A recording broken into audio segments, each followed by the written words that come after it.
हमारे मुल्क पाकिस्तान की सरजमीन से इस दौर का सलाहुद्दीन अयूबी, सेनेटर मुश्ताक अहमद, वो भी उस काफिले में शरीक था।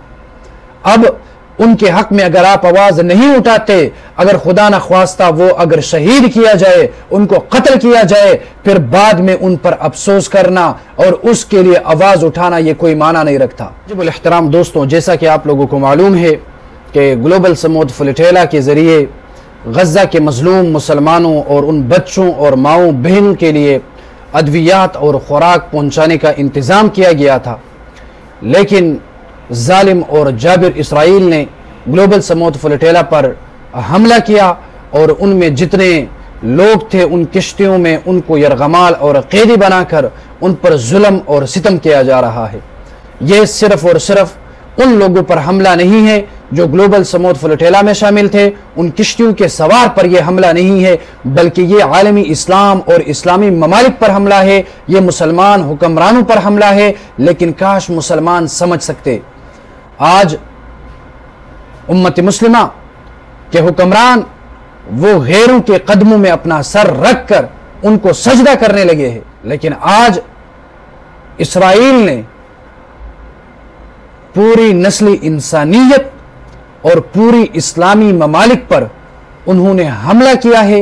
अब मुसलमान हुक्मरानों को सोचना चाहिए और इस बात पर गौर और फिक्र करके इसराइल से बदला लेने का वक्त अब आ चुका है। उस काफिले में तमाम इस्लामी ममालिक के लोग शामिल थे। अगर आप अपने मुल्क के एक वफादार एक मुसलमान का दिफा न कर सकते हैं, तो फिर आपकी एटमी कुव्वत और ताकत का फायदा क्या है? अगर आपकी एटमी ताकत मुसलमानों के दिफा के लिए इस्तेमाल नहीं होती, अपने मुल्क के बाशिंदों के लिए इस्तेमाल नहीं होती, अपने मुल्क के वफादार लोगों के लिए आप कुर्बानी न दे सकते हैं, तो फिर आपकी ईमानी कुव्वत कहाँ है? आपके अंदर वो ईमान का जज्बा कहाँ है? और आप लोगों के पास जो ताकत है वो आप कब और कहां और किसके लिए इस्तेमाल करोगे? पाकिस्तान की सरजमीन से इस दौर का सलाहुद्दीन अयूबी, सेनेटर मुश्ताक अहमद, वो भी उस काफिले में शरीक था। अब उनके हक में अगर आप आवाज नहीं उठाते, अगर खुदा न ख्वास्ता वो अगर शहीद किया जाए, उनको कत्ल किया जाए, फिर बाद में उन पर अफसोस करना और उसके लिए आवाज उठाना ये कोई माना नहीं रखता। अब भी मौका है, अब भी वक्त है, मुसलमान हुक्मरानों आवाज बुलंद करे, इसराइल के खिलाफ बरसरियाम मैदान में उतर जाए, अपनी ताकत और ईमानी गैरत का मुजाहरा लोगों के सामने दिखाए।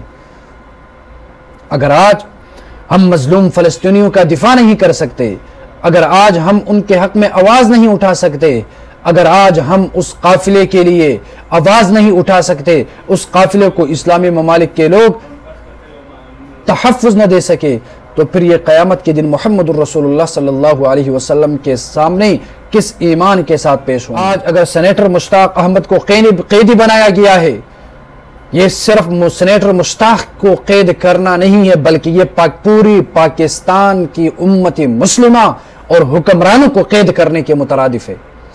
अगर पाकिस्तान का खौफ, पाकिस्तान के हुक्मरान और जर्नेलों का खौफ अगर इसराइल के अंदर मौजूद होता, तो वो कभी भी पाकिस्तान के सेनेटर मुश्ताक अहमद को हाथ तक नहीं लगाते, उनके काफिले को रोकने के लिए वो कभी मैदान में नहीं उतरते। आज इसराइल के आंखों में आप देख लें, उम्मत मुस्लिमा का थोड़ा भी खौफ नहीं है। अब पूरी दुनिया के उम्मत मुस्लिमा को चाहिए कि वो इसराइल को अपनी ईमानी कुव्वत दिखाए और उनको इस ग्लोबल समूद फुलटेला के इस काफिले को रोकने के बदले उनकी औकात उनको दिखाए।